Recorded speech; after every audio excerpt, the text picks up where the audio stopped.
أعوذ بالله من الشيطان الرجيم. بسم الله الرحمن الرحيم. القارعة ما القارعة وما أدراك ما القارعة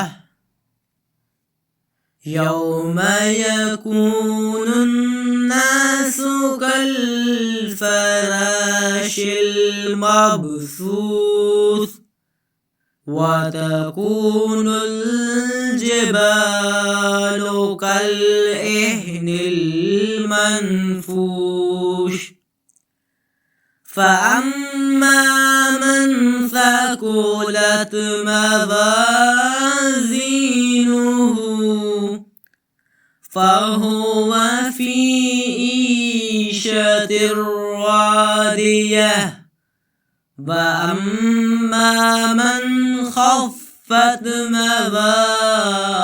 موازينه فأمه هاوية وما أدراك ما هي نار حامية. صدق الله العظيم.